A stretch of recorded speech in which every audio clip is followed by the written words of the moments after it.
ವಿದ್ಯಾರ್ಥಿಗಳೇ, welcome back to the Explore YouTube channel. ನಾನು ಶಿವರಾಜ್. ನಾನು ನಿಮಗೆ ಈ ಒಂದು ವಿಡಿಯೋದಲ್ಲಿ ದ್ವಿತೀಯ PUC ಎಕ್ಸಾಮಿನೇಷನ್ ಅಂದರೆ ಸೆಕೆಂಡ್ PUC REL ಎಕ್ಸಾಮಿನೇಷನ್ ಅನ್ನೋದು ಇನ್ನು ಕೇವಲ ಒಂದು ತಿಂಗಳು ಮಾತ್ರ ಸಮಯಾವಕಾಶ ಅನ್ನೋದು ಆಯಿತು.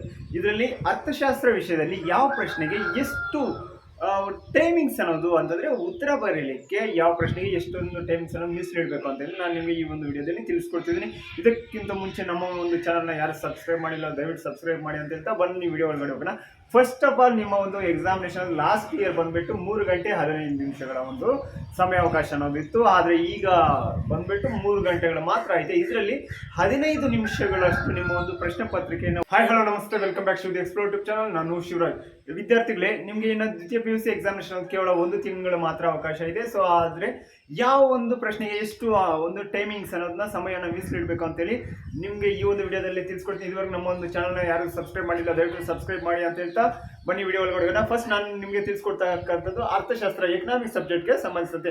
ಇಲ್ಲಿ ನೀವು ಲಾಸ್ಟ್ ಇಯರ್ ಬಂದುಬಿಟ್ಟು ನಿಮ್ಮ ಒಂದು ಎಕನಾಮಿಕ್ಸ್ ಆಗಲಿ ಯಾವುದೇ ಸಬ್ಜೆಕ್ಟ್ಗಾಗಲಿ 3 ಗಂಟೆ 15 ನಿಮಿಷಗಳಷ್ಟು ಒಂದು ಸಮಯಾವಕಾಶವನ್ನು ಕಳಿಸ್ಕೊಟ್ಟಿದ್ರು. ಆದರೆ ಈಗ ಒಂದು 15 ನಿಮಿಷಗಳನ್ನು ಕಡಿಮೆ ಮಾಡಿದ್ದಾರೆ. ಅಂತಂದರೆ 3 ಗಂಟೆಗಳು ಮಾತ್ರ ನಿಮ್ಮ ಒಂದು ಎಕ್ಸಾಮಿನೇಷನ್ ಹಾಲಲ್ಲಿ ಕೂರಬೇಕಾಗುತ್ತೆ. ಸೊ ಹಾಗಾದರೆ ಏನು ಮಾಡಬೇಕು? ಫಸ್ಟ್ ನಿಮಗೆ ಕ್ವಶನ್ ಪೇಪರ್ ಕೊಟ್ಟಾಗ 15 ನಿಮಿಷಗಳಷ್ಟು ನಿಮ್ಮ ಒಂದು ಸಮಯಾವಕಾಶವನ್ನು ನಿಮ್ಮ ಒಂದು ಪ್ರಶ್ನೆ ಪತ್ರಿಕೆಯನ್ನು ಓದಲಿಕ್ಕೆ ಕಲ್ಪಿಸಿಕೊಟ್ಟಿರ್ತಾರೆ. ಇನ್ನು ಕೇವಲ 2 ಗಂಟೆ 45 ನಿಮಿಷಗಳಲ್ಲಿ ನಿಮ್ಮ ಒಂದು ಪ್ರಶ್ನೆ ಪತ್ರಿಕೆಯಲ್ಲಿರುವಂತಹ ಪ್ರಶ್ನೆಗಳಿಗೆ ಉತ್ತರಿಸಲು ಅವಕಾಶ ಇರ್ತದೆ. ಸೊ ಹಾಗಾದ್ರೆ ಬನ್ನಿ, ಈಗ ನಾನು ನಿಮಗೆ ಯಾವ ಒಂದು ಪ್ರಶ್ನೆಗೆ ಎಷ್ಟು ಒಂದು ಸಮಯವನ್ನು ನೀವು ರಿಸರ್ವ್ ಮಾಡ್ಕೋಬೇಕು ಅಂತೇಳಿ ನಾನು ಹೇಳ್ಕೊಡ್ತೀನಿ. ಫಸ್ಟ್ ಆಫ್ ಆಲ್ 80 ಮಾರ್ಕ್ಸ್ಗೆ ಈ ಒಂದು ಪ್ರಶ್ನೆ ಪತ್ರಿಕೆ ಅರ್ಥಶಾಸ್ತ್ರ ಲಾಸ್ಟ್ ಇಯರ್ ಇದೆ 80 ಮಾರ್ಕ್ಸ್ಗೆ ಕಂಡಕ್ಟ್ ಮಾಡ್ತಿರಲ್ಲ, ಅದಕ್ಕಿಂತ ಮುಂಚೆ 100 ಮಾರ್ಕ್ಸ್ ಇತ್ತು. ಸೊ ಹಾಗಾದರೆ 80 ಮಾರ್ಕ್ಸಲ್ಲಿ ನಿಮ್ಮ ಒಂದು ಟೋಟಲ್ ಪ್ರಶ್ನೆಗಳು ಬಂದ್ಬಿಟ್ಟು 47 ಪ್ರಶ್ನೆಗಳಿರ್ತವೆ. ನಿಮ್ಮ ಒಂದು ಅರ್ಥಶಾಸ್ತ್ರ ಪ್ರಶ್ನೆ ಪತ್ರಿಕೆಯಲ್ಲಿ ಒಟ್ಟು 47 ಪ್ರಶ್ನೆಗಳಿರ್ತವೆ. ಅದರಲ್ಲಿ ನೀವು 36 ಪ್ರಶ್ನೆಗಳಿಗೆ ಕಡ್ಡಾಯವಾಗಿ ಉತ್ತರವನ್ನು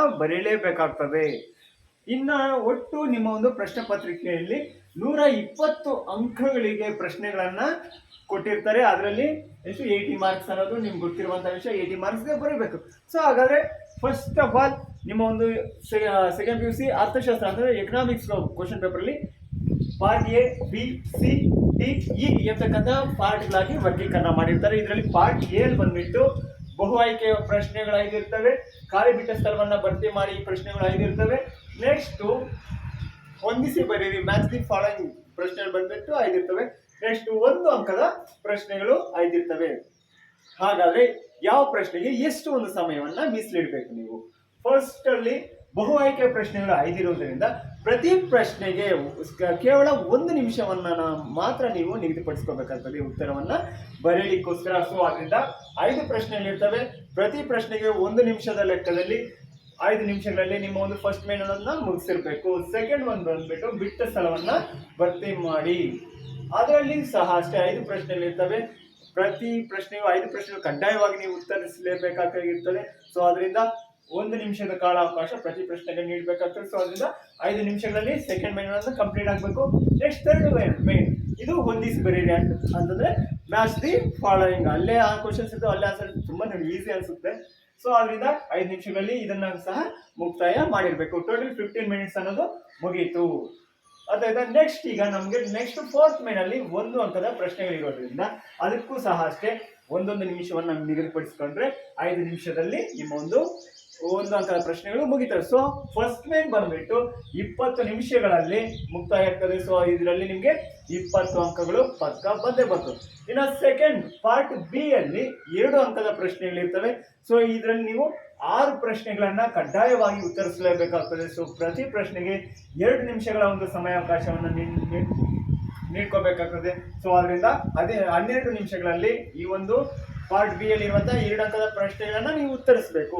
ನೆಕ್ಸ್ಟ್ ಪಾರ್ಟ್ C ಅಲ್ಲಿ ಬಂದ್ಬಿಟ್ಟು ಇಲ್ಲಿ 4 ಅಂಕದ ಪ್ರಶ್ನೆಗಳಿರ್ತವೆ. 4 ಅಂಕದ 5 ಪ್ರಶ್ನೆಗಳಿಗೆ ನೀವು ಕಡ್ಡಾಯವಾಗಿ ಉತ್ತರವನ್ನ ಮಾಡಲೇಬೇಕಾಗ್ತದೆ. ಸೊ ಅದರಿಂದ ಪ್ರತಿ ಪ್ರಶ್ನೆಗೆ 8 ನಿಮಿಷಗಳನ್ನ ನೀವು ಮೀಸಲಿಡಬೇಕು. ಟೋಟಲಿ 5 ಪ್ರಶ್ನೆಗಳಿಗೆ 8 ನಿಮಿಷಗಳಲ್ಲಿ 40 ನಿಮಿಷಗಳಲ್ಲಿ ನಿಮ್ಮ ಒಂದು 4 ಅಂಕದ ಪ್ರಶ್ನೆಗಳನ್ನ ಮುಕ್ತಾಯ ಮಾಡಬೇಕು. ನೆಕ್ಸ್ಟ್ ಪಾರ್ಟ್ D ಅಲ್ಲಿ ಭಾಗ D ಅಲ್ಲಿ 6 ಅಂಕದ ಪ್ರಶ್ನೆಗಳು ಇದಾಗಿರುವುದರಿಂದ 5 ಪ್ರಶ್ನೆಗಳನ್ನ ಕೊಟ್ಟಿರ್ತಾರೆ. ನೀವು ಅದರಲ್ಲಿ ಕಡ್ಡಾಯವಾಗಿ 3 ಪ್ರಶ್ನೆಗಳಿಗೆ ಉತ್ತರಿಸಲೇಬೇಕು. ಪ್ರತಿ ಪ್ರಶ್ನೆಗೆ 10 ನಿಮಿಷದ ಲೆಕ್ಕದಲ್ಲಿ 30 ನಿಮಿಷದಲ್ಲಿ ನಿಮ್ಮ ಒಂದು 6 ಮಾರ್ಕ್ಸ್ ಕ್ವಶನ್ಸ್ ಅನ್ನು ಕಂಪ್ಲೀಟ್ ಮಾಡಲೇಬೇಕು. ನೆಕ್ಸ್ಟ್ ಲಾಸ್ಟ್ ಮೇನ್ ಬಂದ್ಬಿಟ್ಟು ಯೋಜನೆ ಆಧಾರಿತ ಪ್ರಶ್ನೆಗಳಾಗಿರ್ತವೆ. ಸೊ ಇದರಲ್ಲಿ 2-3 ಪ್ರಶ್ನೆಗಳು ಕೊಟ್ಟಿರ್ತಾರೆ. ಅದರಲ್ಲಿ ಕಂಪಲ್ಸರಿ ನೀವು 2 ಪ್ರಶ್ನೆಗಳನ್ನು ಉತ್ತರಿಸಲೇಬೇಕಾಗ್ತದೆ. ಸೊ ಇಲ್ಲಿ ಪ್ರತಿ ಪ್ರಶ್ನೆಗೆ 5 ನಿಮಿಷದ ಲೆಕ್ಕದಲ್ಲಿ 10 ನಿಮಿಷಗಳಲ್ಲಿ ನಿಮ್ಮ ಒಂದು ಪಾರ್ಟ್ ಇ ಏನು 2 ಕ್ವಶನ್ಸ್ ನೀವು ಅಟೆಂಡ್ ಮಾಡ್ತೀರಾ ಅದು ಕಂಪ್ಲೀಟ್ ಆಗಬೇಕು. ಇನ್ನು ಟೋಟಲ್ ಹಾಗಾದ್ರೆ ಎಷ್ಟು ಪಾರ್ಟ್ ಎ ಅಲ್ಲಿ ಬಂದ್ಬಿಟ್ಟು ನಾನೇನು ಇಷ್ಟು ಹೇಳಿದ್ನೋ 20 ನಿಮಿಷಗಳಲ್ಲಿ 20 ಅಂಕಗಳನ್ನು ಗಳಿಸಬಹುದು. ಭಾಗ ಬಿ ಅಲ್ಲಿ ಇಲ್ಲಿ ಹೇಳಿದ್ವಲ್ಲ 2 ಮಾರ್ಕ್ಸ್ ಕ್ವಶನ್ಸ್ ಅಲ್ಲಿ 12 ನಿಮಿಷಗಳಲ್ಲಿ 12 ಅಂಕಗಳು ಅನ್ನೋದು ಕಂಪ್ಲೀಟ್ ಆಗ್ತದೆ. ಭಾಗ ಇ ಅಲ್ಲಿ 10 ನಿಮಿಷಗಳಲ್ಲಿ 10 ಮಾರ್ಕ್ಸ್ ಯಾವುದು ಯೋಜನೆ ಆಧಾರಿತ ಪ್ರಶ್ನೆಗಳು. ನೆಕ್ಸ್ಟ್ ಬಂದ್ಬಿಟ್ಟು ಟೋಟಲ್ ಇವಾಗ 42 ನಿಮಿಷಗಳಲ್ಲಿ 42 ಅಂಕಗಳನ್ನ ನಿಮ್ಗೆ ಲಭ್ಯ ಆಗ್ತದೆ. ಇನ್ನ ಭಾಗ ಸಿ ಏನಿದು ಭಾಗ ಸಿ ಇಲ್ಲಿ 4 ಅಂಕದ ಪ್ರಶ್ನೆಗಳು 5 ಇರ್ತವೆ. ಸೊ ಅದಕ್ಕೋಸ್ಕರ ನಾವು 40 ನಿಮಿಷಗಳಲ್ಲಿ 20 ಅಂಕಗಳನ್ನ ಗಳಿಸಬಹುದು. ಭಾಗ ಡಿ 6 ಅಂಕದ ಪ್ರಶ್ನೆಗಳು 3 ಬರೀಬೇಕಾಗ್ತದೆ. ಸೊ ಅದರಲ್ಲಿ 30 ನಿಮಿಷಗಳಲ್ಲಿ 18 ಅಂಕಗಳನ್ನ ಗಳಿಸ್ತೀರಾ. ಟೋಟಲ್ ಒಂದು 70 ನಿಮಿಷಗಳಲ್ಲಿ 30 ಅಂಕಗಳನ್ನ ನೀವು ಕಡ್ಡಾಯವಾಗಿ ಗಳಿಸಿ ಸ್ಕೋರ್ ಮಾಡ್ತೀರಾ. ಸೊ ಈ ರೀತಿಯಾದಂತಹ ಒಂದು ಟೈಮ್ ಟೇಬಲ್ ಅನ್ನು ಹಾಕೊಂಡು ಈಗಲಿಂದಲೇ ಪ್ರಿಪೇರ್ ಆಗಿ ಯಾವ ಪ್ರಶ್ನೆಗೆ ಎಷ್ಟು ನಿಮಿಷವನ್ನ ಮೀಸಲಿಟ್ರೆ ನಿಮ್ಗೆ ಒಳ್ಳೆ ಒಂದು ಸ್ಕೋರ್ ಅನ್ನೋದು ಆಗ್ತದೆ. ಯಾಕಂದ್ರೆ ಕೆಲವೊಬ್ರು ನೆಗ್ಲೆಕ್ಟ್ ಆಗಿ ಸೊ ಅದು ಇದು ಅಂತೇಳಿ ಟೈಮ್ ವೇಸ್ಟ್ ಮಾಡುವಂತ ಸಾಧ್ಯತೆಗಳು ಇರ್ತವೆ. ಸೊ ಅದರಿಂದ ಯಾವುದೇ ಕಾರಣಕ್ಕೂ ಟೈಮ್ ವೇಸ್ಟ್ ಮಾಡಬೇಡಿ. ಸೊ ಹಾಗಾದ್ರೆ ಏನು part A B C D E ಈ ಎಲ್ಲ ಒಂದು ಪ್ರಶ್ನೆಗಳನ್ನ ನೀವು ಕೇವಲ ಈ ಒಂದು ಟೈಮ್ ಟೇಬಲ್ ಪ್ರಕಾರ ಟೈಮಿಂಗ್ ಪ್ರಕಾರ ಫಾಲೋ ಆದರೆ 2 ಗಂಟೆಗಳಲ್ಲಿ ನಿಮ್ಮ ಒಂದು ಟೋಟಲ್ 80 ಮಾರ್ಕ್ಸ್ ಏನು ನೀವು ಪ್ರಶ್ನೆಗಳನ್ನ ಉತ್ತರಿಸಬೇಕಾಗ್ತದೋ 80 ಮಾರ್ಕ್ಸ್ ಅನ್ನೋದು ಕಂಪ್ಲೀಟ್ ಆಗುತ್ತೆ.